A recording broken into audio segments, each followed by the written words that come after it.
Hello friends, this video is brought to you with the courtesy of Jnana Darsana Association of Sri Lanka, and we look at the views which are helpful,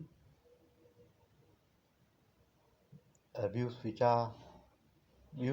motivate and encourage a person to practice the Noble Eightfold Path. In our previous video, we discussed impermanence, and today we discuss two right views, which are namely karma and rebirth, and how these views encourage and motivate us to practice the Noble Eightfold Path. Now, when we discuss karma, karma should be understood as our intentions. It is our intentions with condition our rebirth. And we should know that karma is a mental thing, and due to various reasons, due to the sense faculties, namely eye, nose, tongue, ear, body, and mind, and their sense contacts, corresponding sense contacts, coupled with ego, facilitates forming of karma or intentions.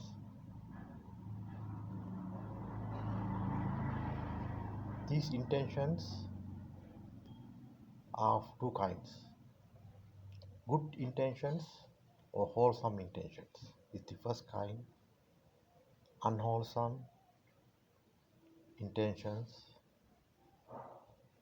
is the second kind. Both good and bad, wholesome or unwholesome intentions give rise to mental activity. And when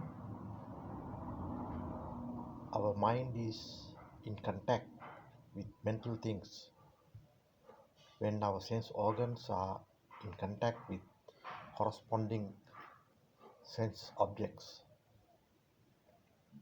desire, craving,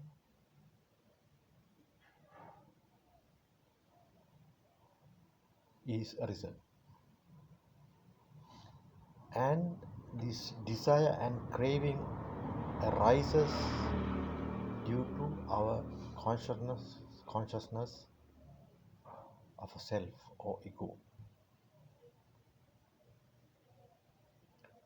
So this is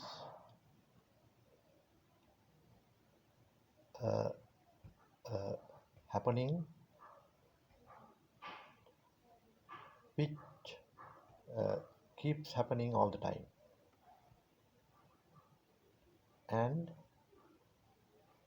firstly, it is our mind which is affected either positively or negatively due to our intentions.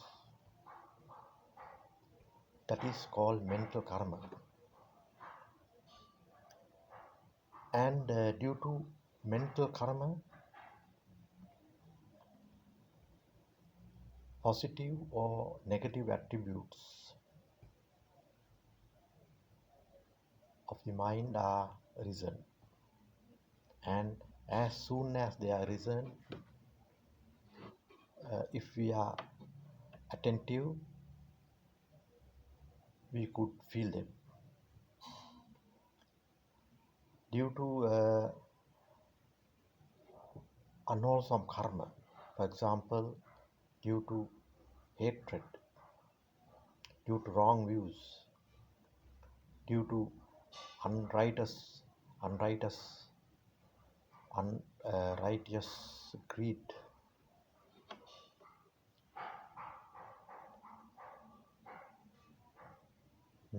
negative mental attributes would arise. And what are these negative mental attributes? There are many. There are many in number. Restlessness of the mind is one of them. A wavering mind, an unstable mind, a mind which is not at peace, a dark and a murky mind, etc., would be the results of unwholesome karma. And due to, firstly, it affects unwholesome karma, firstly affects the well-being of our mind. Secondly, they give birth to unwholesome verbal and physical actions. Cruelty, killing, stealing, slandering are some of these verbal and physical unwholesome actions. The opposite, kindness, compassion, sympathetic joy, etc., could be wholesome actions that would arise. So it does not stop there. If we habitually engage in good and bad karma, they become a part of our everyday action. They becoming a part of our everyday action, they model our personality, and they would affect our features. An angry man, a jealous man, a cruel man, a man full of unrighteous greed. When these things are practiced, things become habitual, would expose him or herself through features. The opposite too happens. If you are kind, compassionate, full of sympathetic joy, it would show. But it does not stop there either. They become a part of your personality. And when it becomes a part of your personality, these actions would become everyday normal actions, and due to them you would reap their results in this life. For example, a man who is full of sulkiness, hatred, ill will would reap the results of his thoughts, his habitual intentions. There will be frequent fights, arguments. He would not be able to get on with people. He would be unhappy all the time. Even there could be horrible fights, even much more than that. So this is how this bad karma affects you in this birth. But it does not stop there. After having passed away, they would once again be a part of your consciousness. So your consciousness, what you inherit is the consciousness what you have, and the results could be unimaginable. So reincarnation studies by reincarnation scientists have exposed these factors very well. How the mind, how the consciousness of a birth would affect the next birth is exposed very well through those who speak of their previous births through memory. And some factors that have been exposed are uh, unimaginable. For example, people who have been subject to violent death uh, have uh, have inherited these injuries physically through consciousness. Sometimes when we happen to be in a wrong place at the wrong time and subject to violence, maybe not as a result of your own wrongdoings, but by coincidence happen to be there. But still, having been uh, subject to a violent death, and what has been what the feelings that have emerged after being subjected to violence, and the memory factor that had been a part of your subconsciousness even could affect the uh, good health of a new life. Some people being shot through heart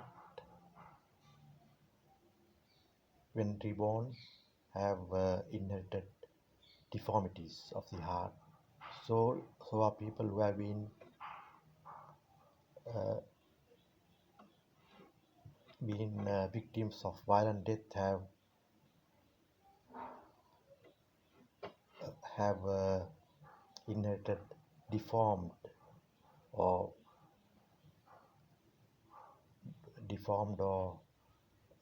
injured physical physical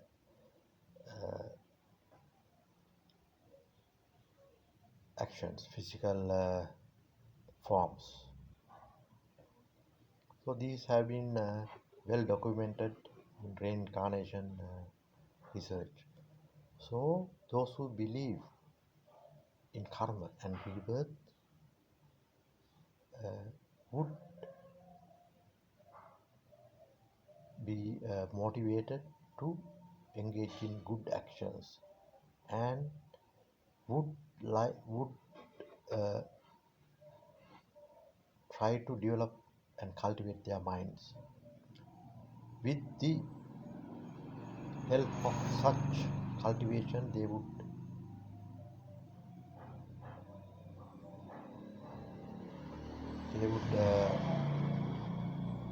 be able to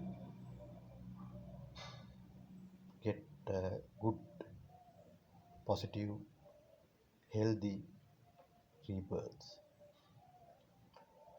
So there are different sutras available for those who are interested in this subject. Chula Kamma Vibhanga Sutra, which was expounded by the Buddha, clearly shows that our good fortunes, good health, longevity,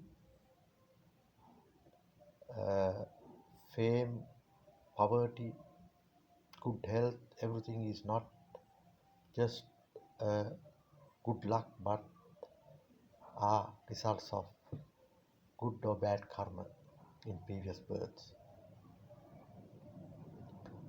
And this is a subject that has to be discussed in detail, but our intention was to show how good actions, how wholesome actions are motivated by the belief in karma and rebirth.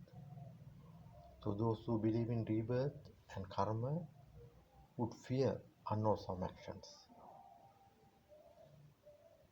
and they would try to reform. They would try to reform themselves. They would try to get rid of this habitual intentions through the practice of the Noble Eightfold Path, namely practice of morality, practice of meditation, and by instilling right views, by discarding whatever wrong views that have fashioned these wrong actions. So I think this is a subject that has to be discussed elaborately, but our intention here was to show how two right views, namely belief in karma and rebirth, would encourage and motivate a person to tread on the Noble Eightfold Path, to develop with the view of developing their mentality, which would result in a better life here and hereafter. Thank you very much for listening. This video was brought to you with the courtesy of Jnana Darshan Association of Sri Lanka, and we intend to publish more videos on Buddhism to enlighten those who are interested in Buddhism in the future. So once again, thank you for listening. May the Triple Gem